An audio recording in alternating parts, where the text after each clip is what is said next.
नमस्कार दोस्तों, मैं रूबी सिंह आठिया और एमकेएच की इस वीडियो सीरीज में आप सभी का स्वागत है। तो दोस्तों, प्रीवियस वीडियो में हमने क्लास 9 की चैप्टर नंबर 6 जो है रेखा एवं कोण वो स्टार्ट किया था। काफ़ी कुछ हमने मटेरियल जो है इकट्ठा किया था जो कि हमारे काम की चीज़ें थी। वहाँ पर हमने 6.1 प्रश्नावली के 2 क्वेश्चन भी किए थे।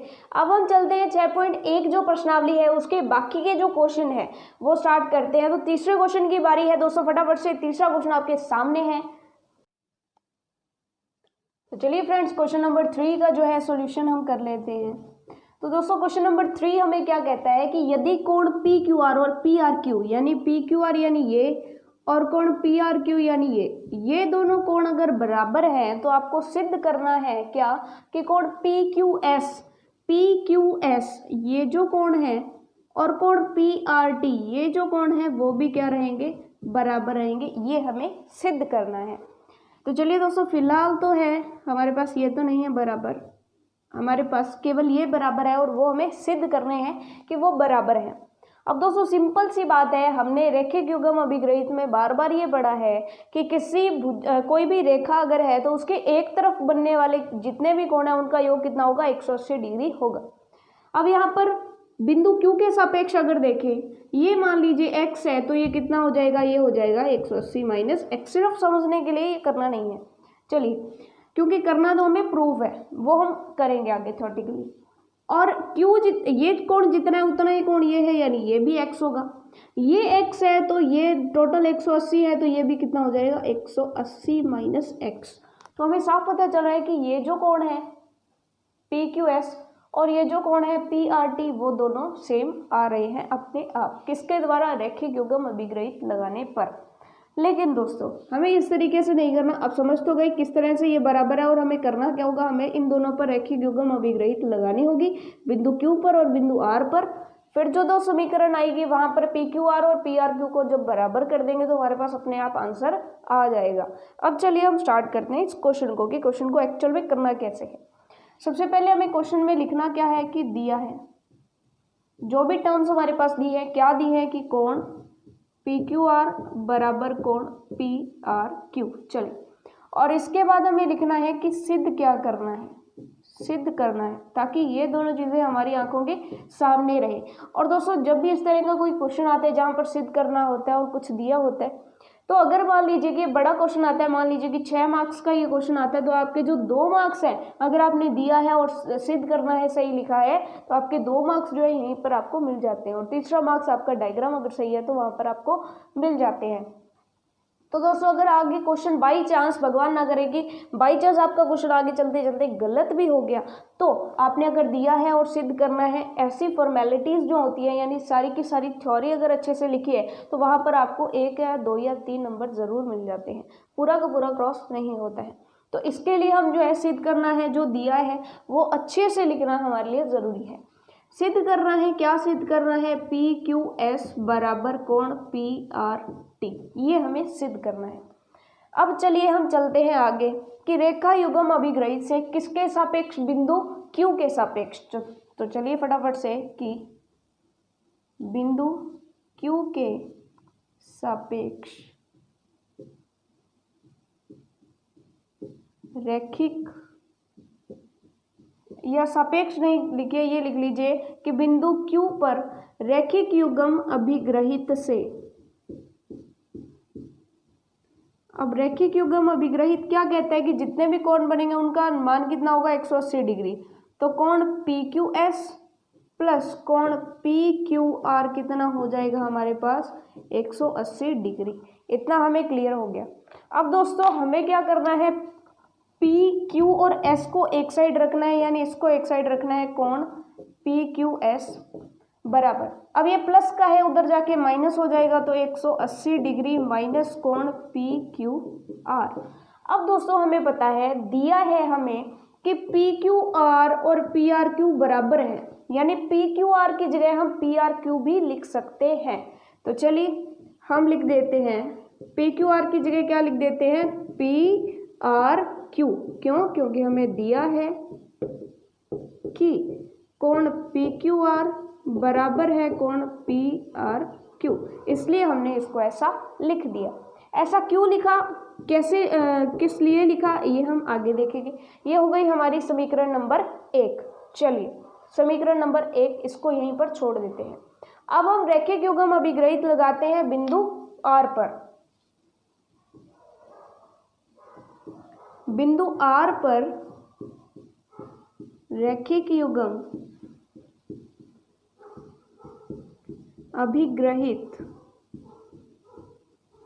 से, अब बिंदु R पर आप देखिए, बिंदु R पर भी सेम होगा कि PRQ प्लस PRT ये और ये 180 डिग्री के बराबर होंगे, यानी कोण PRQ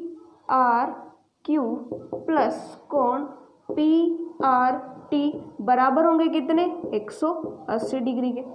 अब हमें तो बाहर वाला कोण देखना है, बाहर वाला तो हम क्या करते हैं, यहाँ पे भी हम क्या करते हैं, कोण PRT बराबर क्या रख लेते हैं, 180 डिग्री माइनस, अब ये प्लस में उधर जाके क्या हो जाएगा, माइनस कोण PRQ।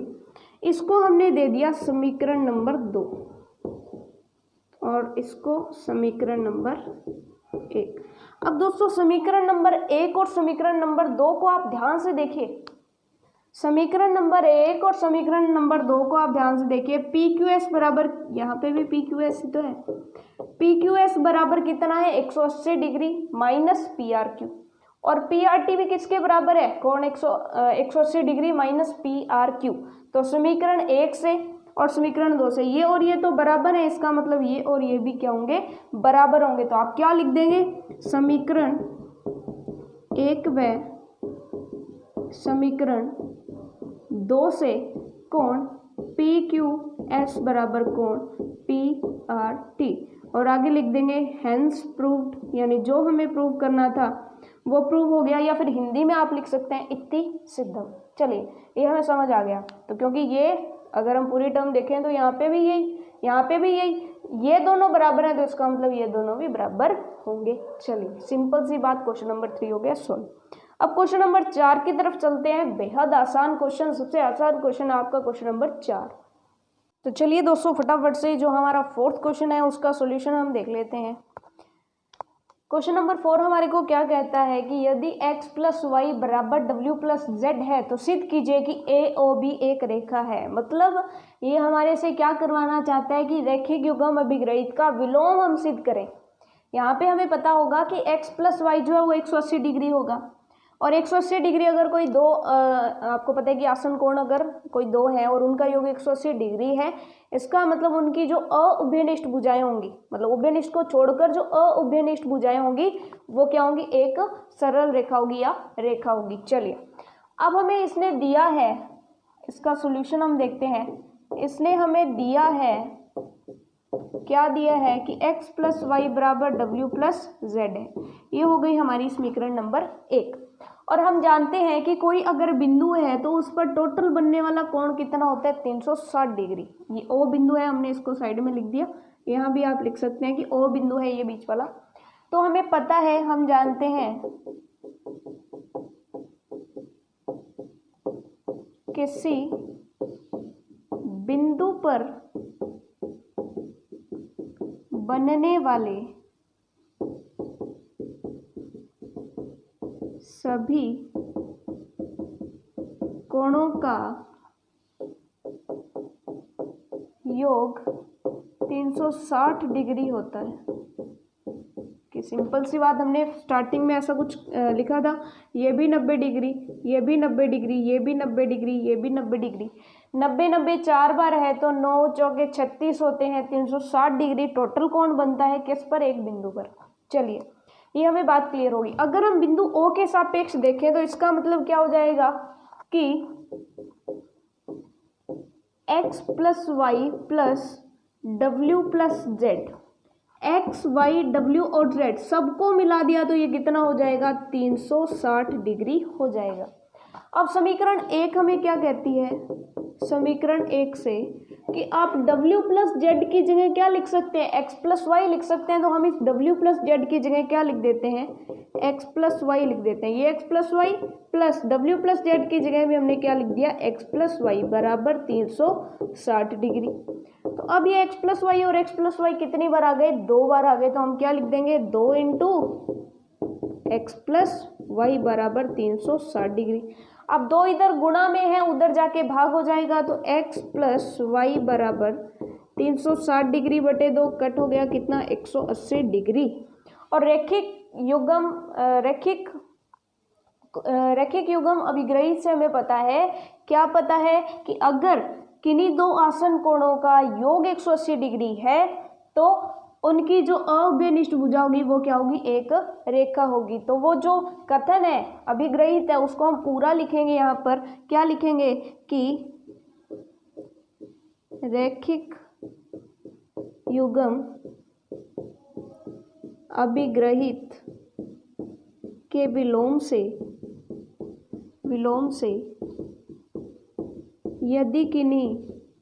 यदि दो, सीधे लिखते हैं, यदि दो आसन कोणों का योग 180 डिग्री हो तो, अगर किन्हीं दो आसन कोणों का योग 180 डिग्री हो तो उनकी अउभयनिष्ठ भुजाएं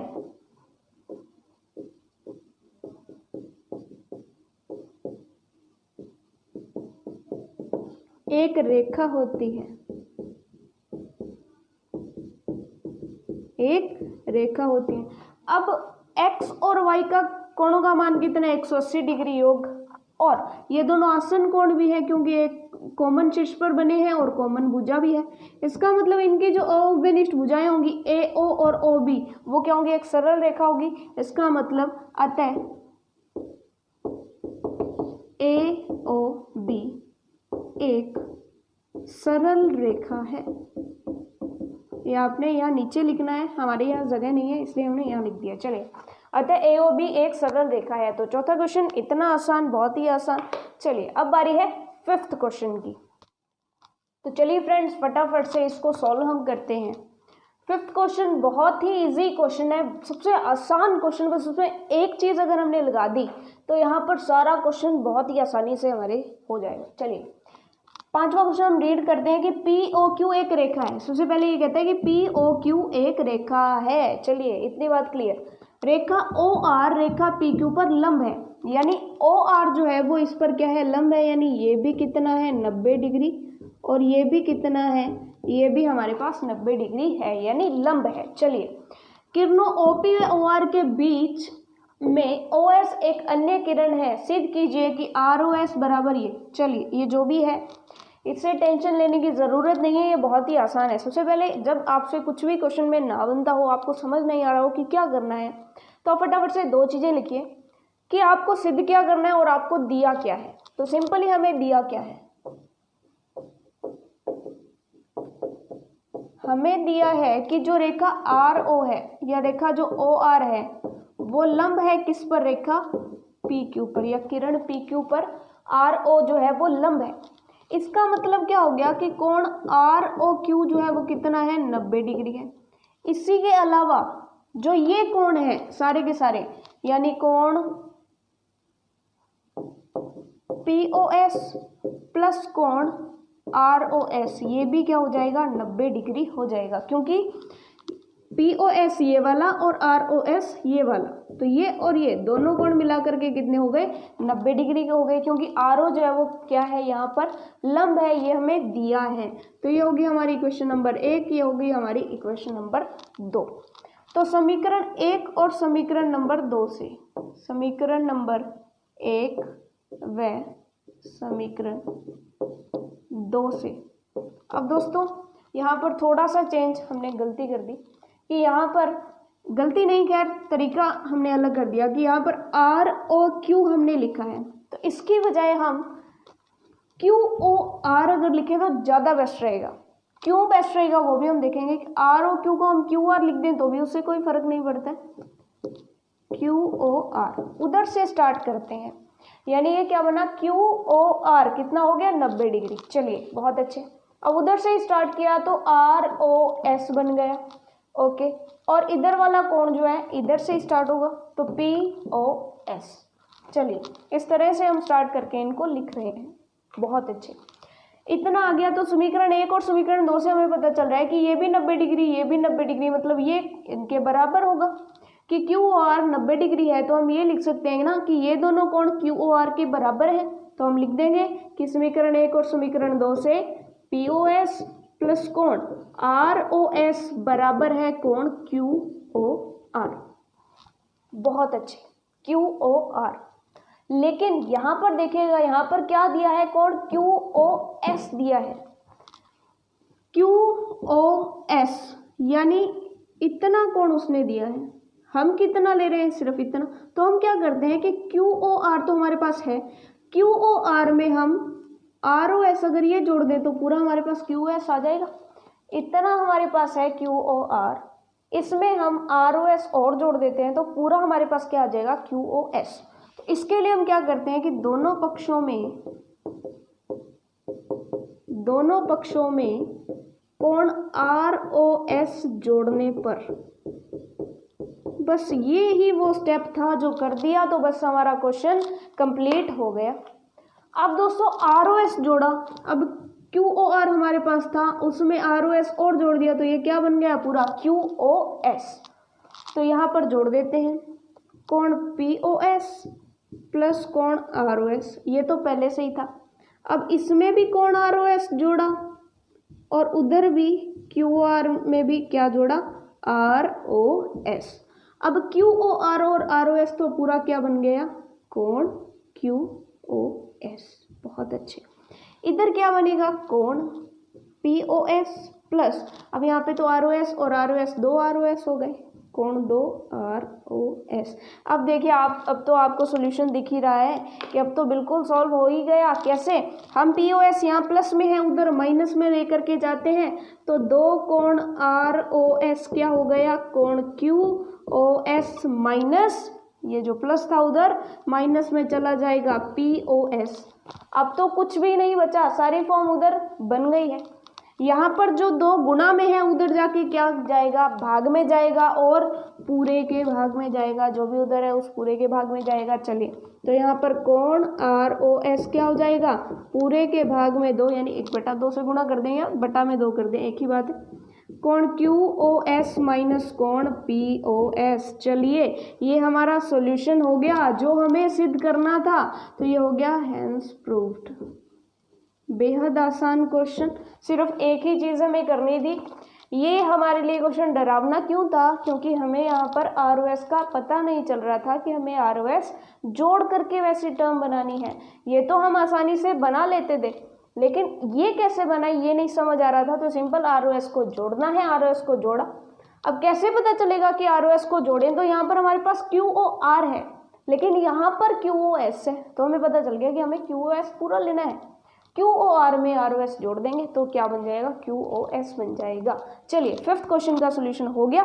अब चलते हैं 6.1 का लास्ट क्वेश्चन, क्वेश्चन नंबर 6। तो चलिए दोस्तों क्वेश्चन नंबर 6 आपके सामने है, फटाफट से इसको सॉल्व करते हैं अपने। तो दोस्तों इसकी जो ये आकृति है ये क्वेश्चन में दी नहीं गई है, क्वेश्चन को पढ़ करके हमें आकृति बनानी थी। तो दोस्तों यह दिया गया है कि कोण एक्स वाई जेड जो है वो 64 डिग्री है। कोण एक्स वाई जेड 64 डिग्री है, हमने एक्स वाई जेड बना लिया पहले। फिर वो कहता है कि एक्स वाई को बिंदु पी तक बढ़ाया, एक्स वाई को आगे बढ़ाया पी तक। पी तक बढ़ाया का मतलब है कि यही रेखा जो है वो आगे बढ़ी है, मतलब एक्स पी अगर हम बात करें पूरी एक्स पी, तो एक्स पी जो है वो एक सरल रेखा है। चलिए इतनी बात हमें क्लियर हो गई। यदि किरण वाई क्यू, ये जो किरण है वाई क्यू, वो कोण जेड वाई पी को समद्विभाजित करती है, मतलब समान दो भागों में बांटती है। समान दो भागों में बांटने का मतलब है कि ये दोनों जो कोण है वो बिल्कुल बराबर होंगे। कौन कौन से कोण हमें दिया है,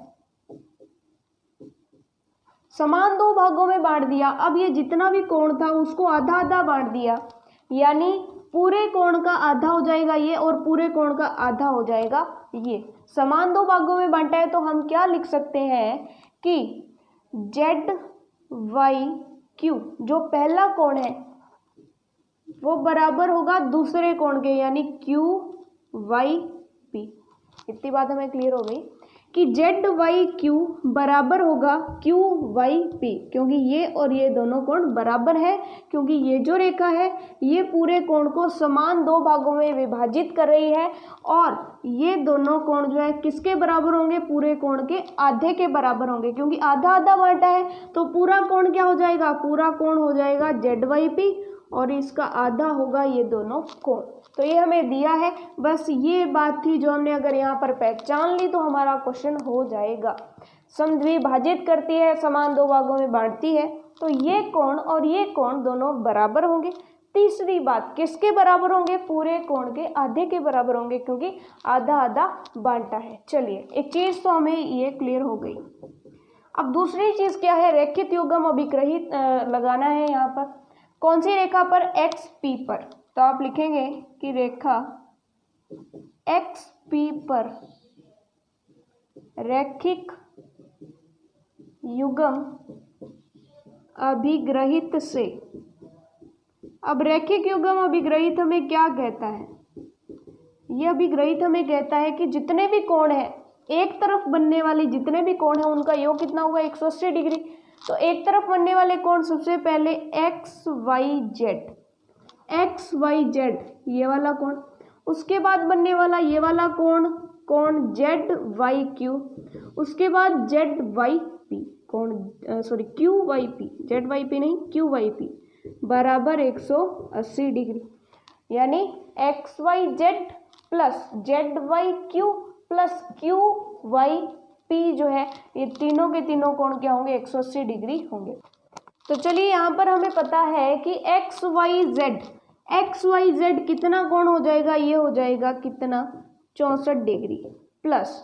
अब आपको दोस्तों पता है कि जेड वाई क्यू और क्यू वाई पी तो बराबर ही हैं, जेड वाई क्यू और क्यू वाई पी बराबर हैं, तो क्यू वाई पी की जगह अगर जेड वाई क्यू लिख दें तो कोई फर्क नहीं पड़ेगा, तो हम ये तो जेड वाई क्यू ही पड़ा रहने देते हैं, इस क्यू वाई पी की जगह जेड वाई क्यू लिख देते हैं, जेड वाई क्यू बराबर 180 डिग्री। अब ये प्लस वाला उधर जाके माइनस का हो जाएगा, और यहाँ पर जेड वाई क्यू दो जेड वाई क्यू बराबर 180 डिग्री माइनस 64 डिग्री। अब 180 में से जब 64 जाते हैं तो कितने बचते हैं, यहाँ पर बचते हैं हमारे पास 16 बचते हैं। चलिए, यानी कितना हो जाएगा, 116, या फिर सिंपली आप करके भी देख सकते हैं, यहाँ पर 7 और 10 में से 4 गए तो 6 बचते हैं, 7 में से जो 6 गए 1 बचता है, और 116 डिग्री। ये क्या हो गया, 2 जेड वाई क्यू, लेकिन हमें क्या ज्ञात करना है, जेड वाई क्यू।